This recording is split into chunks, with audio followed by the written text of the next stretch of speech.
Voilà mon bébé. Je suis habillée. Oui. Oh mon amour, viens là. Oh mon garçon. Alice a 35 ans. Elle vit dans l'est de la France avec ses 3 enfants. Et du matin au soir, elle court, sous pression, en permanence. Mazarine, presse-toi un petit peu quand même. Tu vas aller prendre ta douche. Allez, dépêche-toi. Finis-toi le lavabo. Presse-toi un peu là. On va pas traîner pendant X temps non plus. Pas de répit pour cette maman qui assume seule l'éducation de Meryl, 13 ans, Mazarine, 7 ans, Hop. et Monty, le petit dernier de 8 mois. Mazarine, ta tête, elle est mouillée. Dépêche-toi, s'il te plaît. Ah, tes cheveux sont même pas mouillés comme il faut. Bon, Mazarine, ça y est? Allez. Depuis qu'elle s'est séparée de son mari il y a 1 an, Alice a la garde provisoire des enfants. À l'époque de la rupture, Monty n'était même pas encore né. Aujourd'hui, Alice porte tout le quotidien sur ses épaules. Je gère tout, le fait de m'en occuper, leur éducation, leur instruction, leurs loisirs, le fait de les soigner, le fait de s'en soucier, de tout. Je gère tout toute seule, les câlins, les papouilles, les emmener ci, les emmener là. C'est forcément générateur de stress, c'est évident. Élever seule ses enfants, la plus lourde des responsabilités qui met Alice en état de tension permanente. Mazarine, ta serviette de bain. Mazarine, viens ici tout de suite. Ta serviette de bain, elle n'a rien à faire là, s'il te plaît. À la moindre contrariété, la maman démarre au quart de tour. Même les pleurs du petit dernier sont une source quotidienne de stress. Ah non, pitié, pitié, pitié, pitié, pitié. Ah non. Et j'ai toujours peur que, il crie parce qu'il n'est pas content, il n'a aucune larme, il ne pleure pas. Donc, quelque part, oui, je suis lucide du fait que c'est plus le fait qu'il ne soit pas content. Mais au fond, quelque part, j'ai toujours peur qu'il soit malheureux, que pas dans la bouche. Qu'il croit que je vais lui faire du mal. Et je me dis, il pense que je veux l'embêter, quoi. Et ouais, ça m'embête beaucoup, ça me stresse beaucoup. Entre le ménage, les courses et les devoirs des enfants, Alice n'a pas une minute à elle. La maman travaille en plus de nuit comme serveuse dans un bar. Un rythme infernal qui a eu raison de sa santé. Depuis 2 mois, Alice est en arrêt maladie. À peine 1 500 € par mois, ce sont désormais ses seuls revenus. Et avec ses 3 enfants, les fins de mois sont difficiles. Une angoisse de plus. On a des factures, super. Donc, celle-ci, je vais la payer en retard, c'est sûr. Je paye le loyer d'un appartement en centre-ville avec 3 chambres. Les factures qui vont avec, c'est très haut de plafond. Donc pour chauffer, c'est pas un secret, ça coûte cher. Le gaz, en plus, ne cesse d'augmenter. Donc l'électricité, etc. Voilà quoi. À la fin du mois, pour être clair, il me reste rien.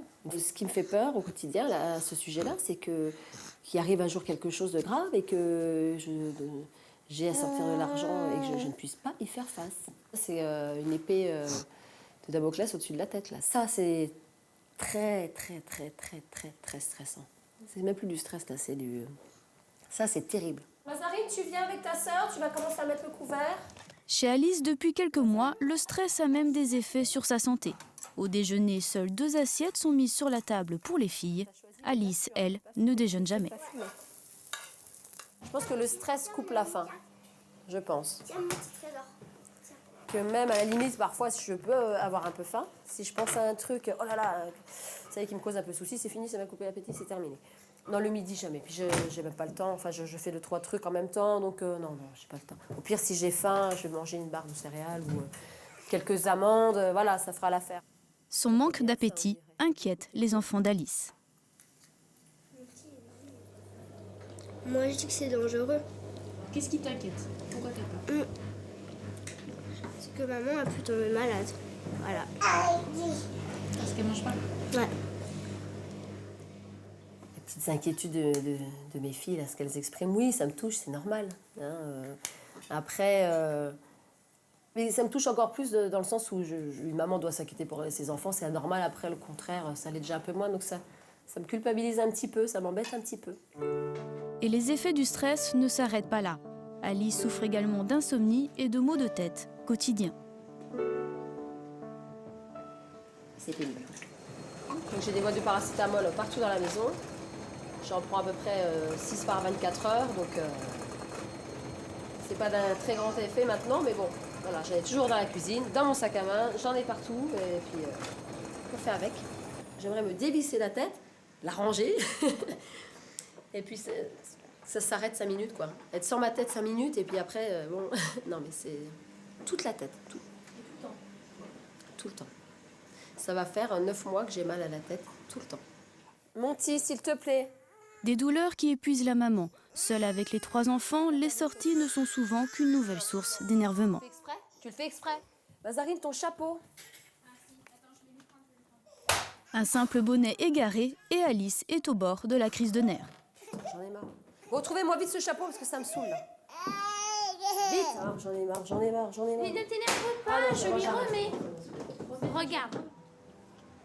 Les moments de détente sont rares pour la famille. Alice en est consciente. Aujourd'hui, pour ses enfants, elle veut coûte que coûte en finir avec son anxiété permanente. Quoi, chérie? Ça va? C'est vraiment pour eux que je cherche une solution, quoi, pour gérer au mieux toutes ces difficultés et ces souffrances liées à un stress profond. Non, donc là, non, stop.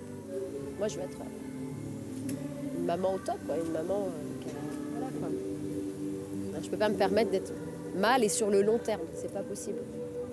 Et tout ça pour mes petits bouts, pour mes amours, mes trois petits trésors.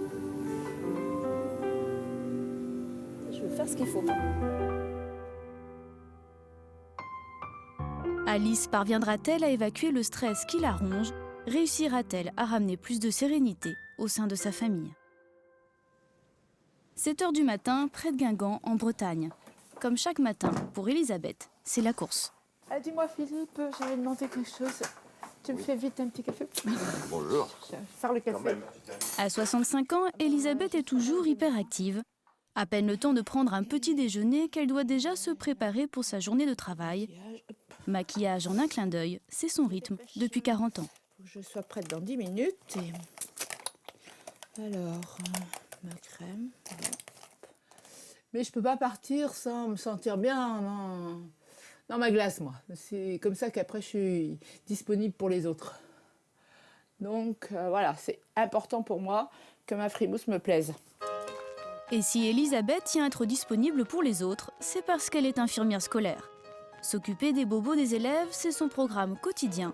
Mais depuis une semaine, c'est leur stress qu'elle doit particulièrement gérer. C'est le bac qui arrive, c'est donc beaucoup de stress. On les rassure et on leur donne quelques conseils pour justement mieux gérer leur stress. Arrivée au lycée pour Elisabeth. Nous sommes en pleine période d'examen. Ici, depuis une semaine, ce sont 700 élèves d'enseignement secondaire et supérieur qui sont soumis à la pression des notes. Alors, dès le matin, c'est l'hécatombe à l'infirmerie. Très bien, j'ai à moitié mal au ventre. J'ai la tête qui tourne. Et Ouais. j'ai mal à la tête. Non, il n'y a pas de température. T'as déjeuné ce matin? Non. Aïe, aïe, aïe. Tu veux manger un petit biscuit avec un verre d'eau? Peut-être quelque chose... Tu manges jamais le matin? Non. T'es trop speed le matin? Ouais. T'as pas le temps? Faut te lever 5 minutes plus tôt. À quelle heure tu prends ton car? Je prends pas les gars. On vient de conduire.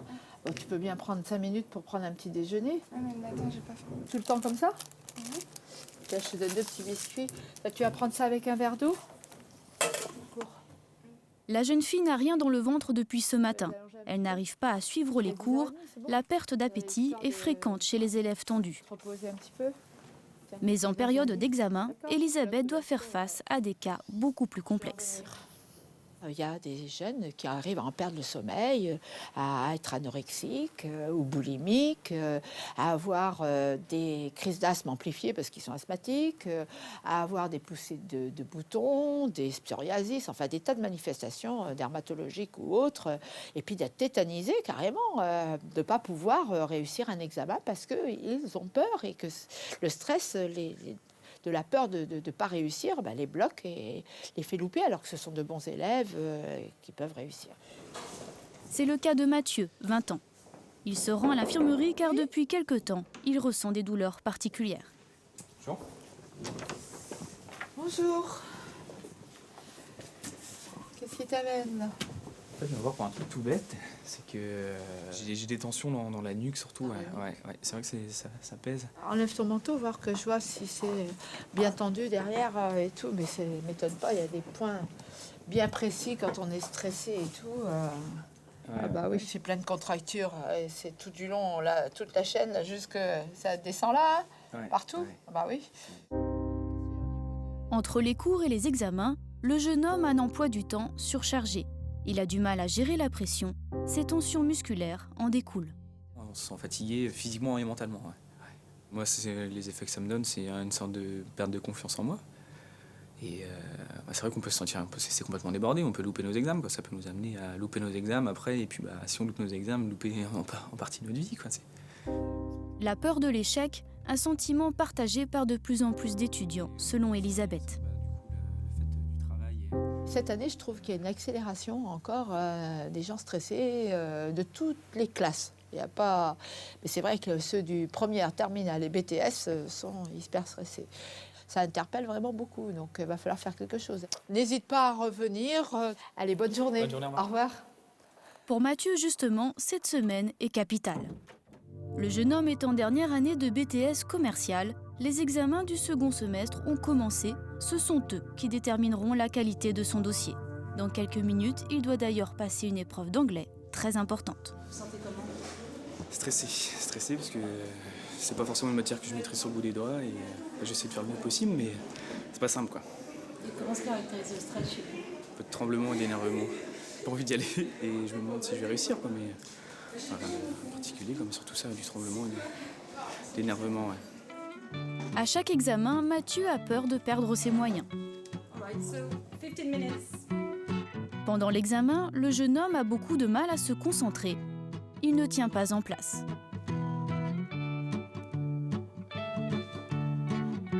Et au bout d'une heure, Mathieu sort un peu déçu. Il y a 2-3 trucs, persuadé de les faire. Je sors la feuille, je les retrouverai tout de suite. Mais là, je les ai oubliés, et puis bon, ça fait qu'il y a 2-3 trous, quoi. Ouais, c'est dommage parce que c'est des choses que je savais. Mais le stress m'a un peu bloqué, un peu crispé, et du coup, c'est pas sorti. Les trous de mémoire sont une angoisse pour tous ces étudiants. Et pour Mathieu et ses amis, tous les jours, les conversations tournent autour des examens. Il faut rassurer le coup un peu, surtout pour les dossiers. C'est des COF4, c'est difficile à rattraper si tu te foires. Mais à 20 ans, difficile de vraiment parler du stress. Le sujet est tabou. Le fait de parler du stress, je pense que ça nous rend déjà stressés. Donc autant pas en parler, et puis après à nous de voir pour essayer de se contrôler. Je veux dire ça. Et puis même, c'est de l'émotionnel, c'est plus intérieur de soi, quoi, que ça travaille, quoi. Difficile d'évacuer les tensions pour tous ces jeunes. À cette période d'examen, Elisabeth doit donc être sur tous les fronts. Les malaises sont nombreux au lycée. Cet après-midi, c'est une jeune fille qui ressent un coup de fatigue. Ça va pas? Ah, ça va mieux. Ça va mieux. Qu'est-ce qui s'est passé? Je sais pas, je me sentais pas très bien tout à l'heure en fait. D'accord. Je sais pas, la tête qui tourne. Tu veux venir avec moi jusqu'à l'infirmerie? Hein? Est-ce que tu te sens capable de marcher? Oui, je pense que Ça va aller? Dans le cas de cette jeune fille, rien d'inquiétant. Mais pour Elisabeth, ce genre de malaise fait partie des signes qu'il faut savoir vite repérer. C'est vrai que les tensions deviennent très fortes, et donc voilà, ça donne des malaises, de l'hypotension ou de l'hyper sur certains. Ça donne des petits problèmes comme ça. C'est mineur, mais bon, faut prendre en compte. Pour Elisabeth, il est donc urgent d'agir contre le stress de ses étudiants. Va-t-elle réussir à trouver rapidement des solutions ?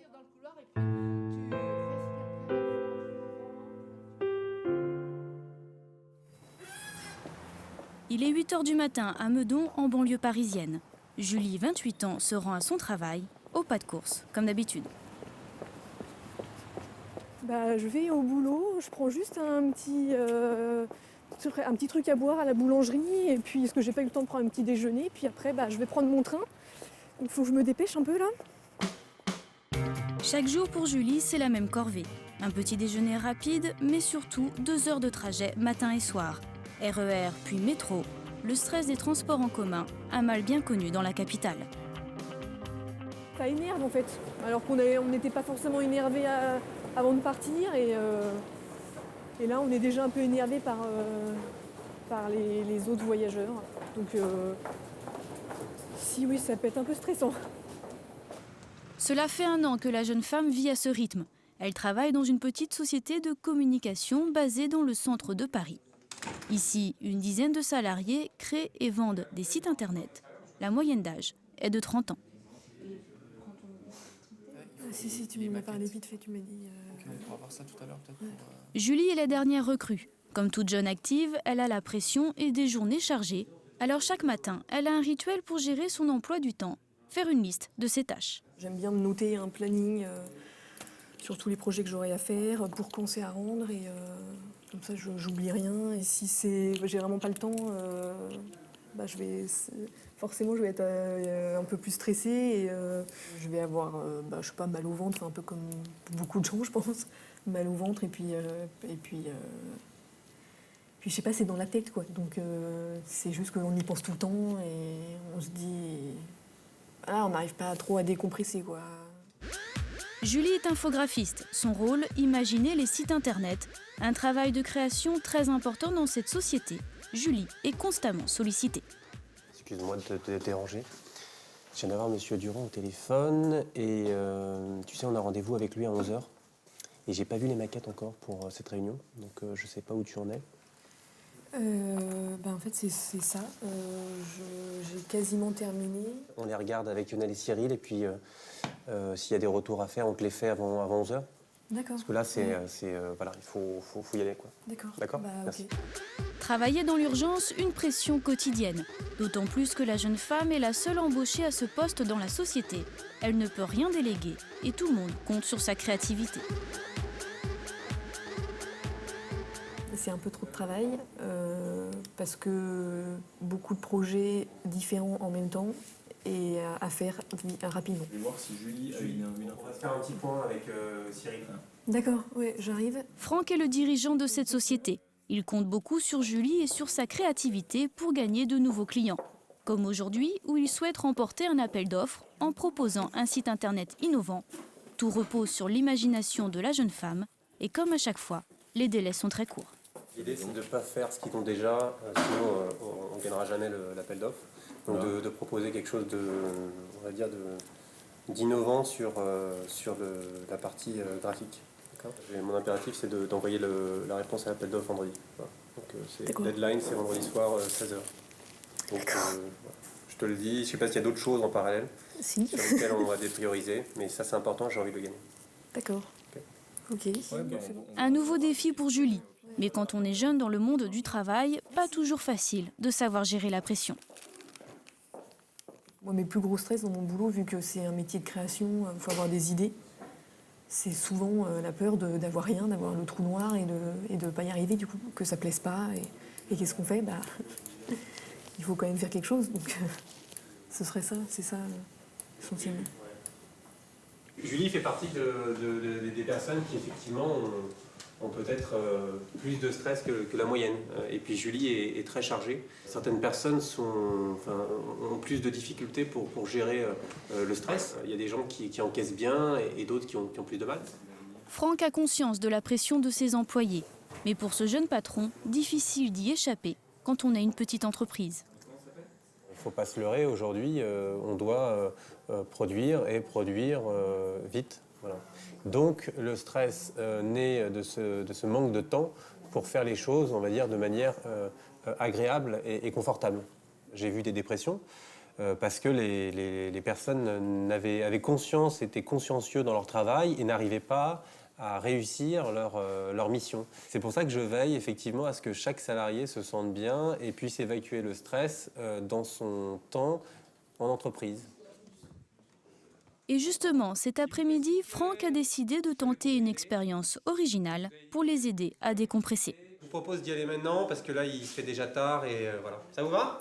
Oui. Allez, let's go. Julie et ses collègues se rendent dans le sud de Paris, au siège d'une entreprise pas comme les autres. Ici, on apprend aux salariés à oublier leurs anxiétés grâce à une méthode plutôt originale. Bon, bah, bienvenue à tous. Alors, pour vous expliquer le principe de cette activité, en l'occurrence, une technique qui consiste à évacuer tous ses points négatifs, tout son stress, en détruisant des objets. Donc ça paraît un petit peu fou, il y a une logique derrière ça. Tous ces produits sont des produits défectueux, on peut le voir ici par exemple. Donc c'est des produits qui sont destinés à la destruction, donc il n'y a pas de notion de gaspillage.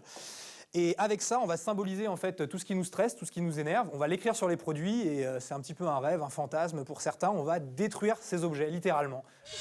Casser pour lâcher la pression, un concept atypique.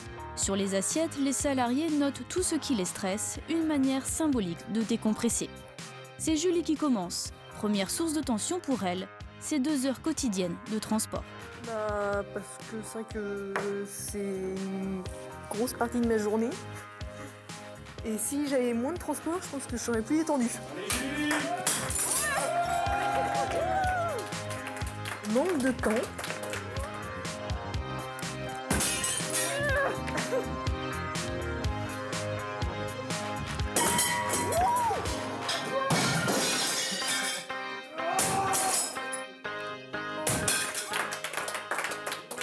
Qu'est-ce que ça vous fait? Qu'est-ce que vous ressentez? Ça fait du bien là. C'est vrai que c'est une bonne. Ça fait du bien. On peut un peu se défouler. Donc c'est agréable. Hein, non? Julie a réussi à se défouler. Loin d'être une méthode miracle pour vaincre totalement le stress au travail, le concept a eu au moins l'intérêt de lui permettre d'oublier un peu les appels d'offres et les contraintes de temps. Retour à Metz chez Alice. La maman de 3 enfants a peu l'occasion de sortir. Heureusement, Sarah, son amie, lui rend souvent visite. Coucou. Ça va? Et toi? Séparée de son mari, Alice porte à bout de bras toute la famille. Une situation difficile qui génère chez elle une forte anxiété. Ses proches en sont les témoins impuissants. Sarah s'inquiète même pour sa santé. Tu te reposes assez? T'arrives à dormir?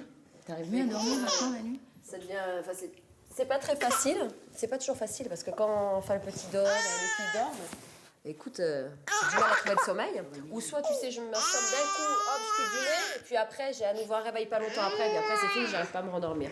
Elle a beaucoup de charges sur les épaules, quoi, et puis elle est stressée. Je pensais pas que le stress pourrait avoir une place importante dans la vie de quelqu'un. C'est dommage que, du coup, on en oublie le reste, on en oublie les joies des enfants, les joies de sortir entre amis, et ça m'inquiète, quoi, parce que ça me fait mal au cœur de la voir comme ça. L'inquiétude de son entourage, Alice en est consciente. La maman sait qu'il faut agir. Et là, il est temps de faire quelque chose parce que je veux pas que mes enfants voilà, me voient fatiguée, me voient stressée, et j'ai pas envie que ma santé soit complètement, elle est déjà bien entamée, j'ai pas envie qu'elle soit complètement abîmée, quoi, complètement HS, quoi. Donc c'est vraiment idiot de ne pas avoir fait ce qui pouvait être fait, quoi. Pour sa santé et le bien-être de sa famille, il est temps pour Alice de combattre ses angoisses. Quelques jours plus tard, elle se rend à Paris pour une étape importante. Elle va consulter un spécialiste et espère y trouver des solutions.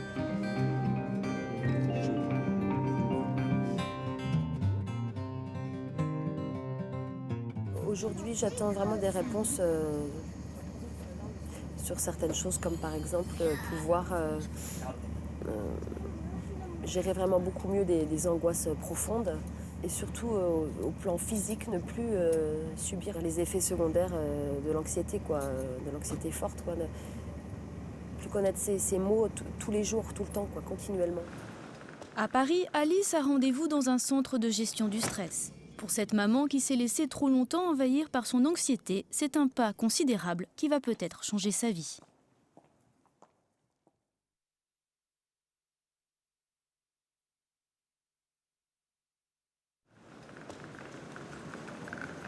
Depuis 1 an, Alice s'occupe seule de ses 3 enfants. Pour lutter contre son anxiété, la maman a décidé d'agir. Elle a pris rendez-vous dans un centre de gestion du stress. Bonjour. Bonjour. Mélanie est thérapeute et a créé son centre il y a 2 ans. Pour cette spécialiste, le stress a de nombreux effets sur la santé. Il est donc important de savoir l'identifier. Ok, t'es partie? D'accord. Première étape, évaluer le degré de tension d'Alice grâce à un questionnaire simple. Donc on va évaluer le sommeil et la vigilance, les signes micronutritionnels. On va évaluer également les problèmes émotionnels, l'anxiété ou la dépression. Je peux rester tranquillement assise, à ne rien faire et à me sentir décontractée. Jamais. Ben voilà, c'est bon. Je ris facilement et vois le bon côté des choses. Très souvent, pas autant qu'avant, vraiment moins qu'avant ou plus du tout. Vraiment moins qu'avant. Alimentation, troubles de l'humeur, rythme de vie, tous ces éléments permettent d'identifier les mauvaises habitudes qui accentuent son anxiété. Et pour Alice, Mélanie va mettre le doigt sur un point essentiel. Avez-vous des difficultés à vous endormir? Oui. À quelle heure vous vous couchez? Ça varie entre minuit et demi, 3 heures, et parfois je vois défiler la nuit, puis le jour se lève, et puis j'ai l'impression que je m'endormirai, puis au bout de 5 minutes ça passe, et après c'est terminé, il n'y a rien à faire. D'accord. Non, je me lève, je fais des choses, j'ai des trucs à faire, non, je m'en sommeil. Les troubles du sommeil sont ce que j'appelle stress et sommeil, je dis dans ma façon de parler, c'est cousin germain. Un sommeil de mauvaise qualité, on ne va pas avoir recours à toutes nos ressources pour faire face à la complexité de notre environnement. Pour Mélanie, une bonne gestion du stress passe donc d'abord par un sommeil récupérateur. Alice doit apprendre absolument à se détendre avant d'aller se coucher. Donc le but c'est de rester tranquillement ici pendant à peu près 30 minutes, puis vous en profitez pour vous relaxer. Pour Alice, une séance de luminothérapie. L'effet de la lumière crée une ambiance apaisante, propice au relâchement. Et pour cette maman de 3 enfants constamment sous pression, c'est la première fois qu'elle semble se détendre. Un premier pas très encourageant. Ça va? Vous vous sentez bien? Je me sens tout à fait bien. Je suis bien installée, ça va, tout va bien. Pour le coup, je me sens plutôt bien. Dans un endroit calme, je me sens relativement tranquille.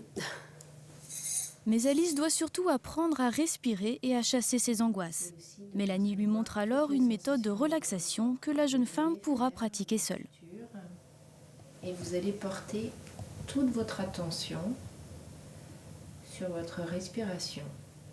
En se concentrant sur sa respiration, Alice peut faire le vide en elle. Savoir prendre du recul, un comportement que la maman n'a jamais réussi à adopter. La technique lui semble intéressante. Simplement pour ce qu'ils sont. C'est ce que je recherchais, quoi, un moyen de pouvoir un peu me détacher de ce qui m'encombre l'esprit, quoi, pour pouvoir un peu m'apaiser, être tranquillisée, pour m'endormir, ou ne serait-ce même que pour être un peu tranquille chez moi, pouvoir un peu souffler, quoi. La consultation a duré plus d'1 heure pour un coût de 85 €. Grâce à Mélanie, Alice a trouvé certaines clés pour gérer son stress. De retour à Metz, la jeune maman retrouve sa petite tribu. Ses filles se réjouissent de ce premier pas qu'elle vient de franchir. Alors ça a été Oui, ma chérie, enlève ton manteau. Oui, ça a été. Je suis assez fière de ce qu'elle a fait parce que c'est pas tout le monde qui va bouger pour aller essayer de remédier à son stress. Elle s'est rendue compte qu'elle n'était pas bien et elle a fait quelque chose. Je trouve ça bien et j'en suis fière. Des efforts qui devraient être payants et conduire Alice et ses enfants vers une vie plus sereine. Que vous m'avez manqué, hein. Et ouais. J'aurais bien aimé me relaxer puis tout de suite vous faire des papouilles. Oui, c'est sûr. Retour au lycée de Guingamp, en Bretagne. Pour les étudiants en pleine période d'examen, la pression est à son maximum. Comme Mathieu, l'étudiant en BTS commercial qui, dans quelques heures, a une épreuve importante. Avec son ami, il révise jusqu'au bout. Ça se cumule, ça se cumule. C'est là, tous les soirs, c'est la pression. Il faut continuer à aller. On y est encore du boulot. Ouais. Une nouvelle épreuve tous les jours, de plus en plus dure. Donc. Et puis nos enseignants qui sont toujours sur notre dos, à pression du résultat. Et ça met un poids derrière nous et c'est dur à gérer. Les élèves comme Mathieu sont de plus en plus nombreux. Et Elisabeth, l'infirmière scolaire, l'a bien compris. Elle a décidé de mener des actions anti-stress. Première méthode, des affiches humoristiques. les hôpitaux, on fait venir les clowns. Ici, on n'a pas de clowns, mais bon, on peut peut-être faire en sorte de détendre les jeunes au travers de ne serait-ce qu'un petit instant flash. Voilà. J'espère que ça va attirer leur regard et qu'ils vont se dire « Oh, il se passe quelque chose encore sur le stress voilà, et qu'ils en parleront encore plus facilement. Mais en parler ne suffit pas, alors Elisabeth va beaucoup plus loin. Elle fait venir dans la cour du lycée un bus, pas comme les autres. Ça va bien? Ouais, ça va bien. Je suis contente que vous soyez arrivés sans problème. C'est gentil, merci. Sinisha est relaxologue. Son défi, d'étendre les étudiants avant leurs examens, avec une méthode, les massages. Donc voilà, je vous ai préparé la liste. On a une bonne vingtaine d'élèves qui se sont inscrits parce que justement ils sont très stressés. Et donc vous les aurez tout à l'heure dans le bus. 2 ou 3 élèves par quart d'heure, c'est ça? Voilà. D'accord. Ok. Donc voilà la liste des élèves, c'est assez impressionnant. Donc on va faire au mieux. Pas une minute à perdre, 2 élèves testent déjà le bus. Ici, tout est aménagé pour créer une bulle de décompression. Un fauteuil automassant, une salle de relaxation et même un sauna. Une idée originale créée par ce relaxologue il y a 8 ans, avec un objectif très simple. L'idée, c'est d'amener une unité de relaxation à l'intérieur de l'établissement, mais quand ils sont ici, ils ne sont plus à l'école. Ils sont dans un cocon. Avant, on ne parlait pas de stress. C'était quelque chose de normal, on vivait avec. Maintenant, il y a des cas qui deviennent assez importants, quoi. Et il vaut mieux en parler et puis prévenir que guérir, quoi. C'est vraiment ce qu'il y a de mieux. Et là, les étudiants en ont pris conscience. C'est au tour de Mathieu de tester le bus. Et pour lui, ce matin, il y a urgence. Bonjour. Bonjour, bienvenue. Bonjour monsieur. Je vous présente Mathieu qui a un examen dans 1 heure. Qui est stressé, et si tu pouvais lui apporter un petit peu de bien-être, une détente, avec une séance de relaxation, ce serait sympa. Tu viens avec moi, Mathieu? Sur cette chaise de relaxation, Sinisha se concentre sur la partie du corps la plus sensible au stress, le dos. Mathieu ressent de vives tensions depuis plusieurs jours. On sent que c'est des tensions qui sont agglutinées, en fait. Ça fait vraiment quelque chose de massif. Le stress, en général, s'accumule à toute la partie haute du corps. On décolle un petit peu les tensions qu'il peut y avoir entre l'omoplate et puis la colonne. Donc toutes ces zones-là. Grâce au massage, Mathieu se détend. Les tensions accumulées depuis plusieurs mois s'effacent. Pour l'étudiant, c'est un petit moment de décompression avant son examen. C'est zen, c'est doux et il y a un peu de force des fois aussi, mais on sent que c'est pour travailler. Ça nous donne une situation de presque totale relaxation, presque de l'endormissement en fait. On dirait que notre corps dort un peu, quoi. Et tout relâché. Ouais. Très, très agréable.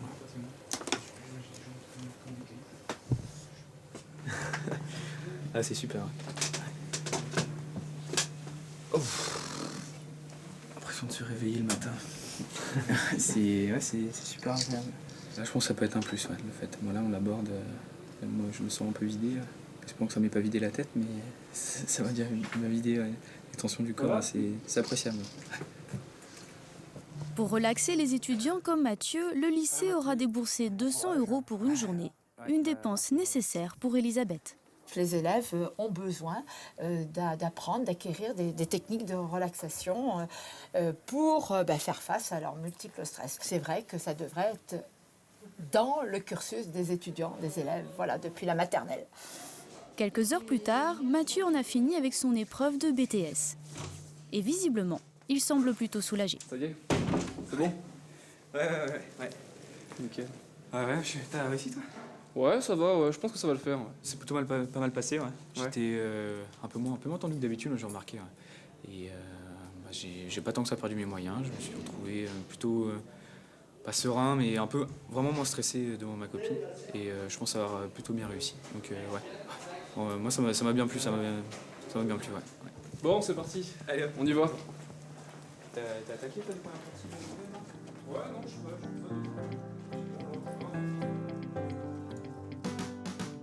En Bretagne, Mathieu passera son diplôme dans quelques mois. Il s'est promis de poursuivre les séances de relaxation le jeune homme a pris conscience de son stress et espère pouvoir le gérer sur le marché du travail. Elisabeth, l'infirmière, s'est déjà mise en quête d'autres actions d'ici le mois de juin. À Paris, Julie est toujours la seule infographiste de la société. De plus en plus débordée, elle espère à l'avenir pouvoir mieux gérer la pression. Franck, son patron, se veut à l'écoute de ses salariés et a prévu d'autres techniques de décompression dans l'entreprise. À Metz, depuis qu'elle a pris conscience de son stress, Alice a décidé de le combattre. Elle applique quotidiennement les séances de relaxation. Encore en arrêt maladie, elle espère bientôt pouvoir reprendre une activité professionnelle.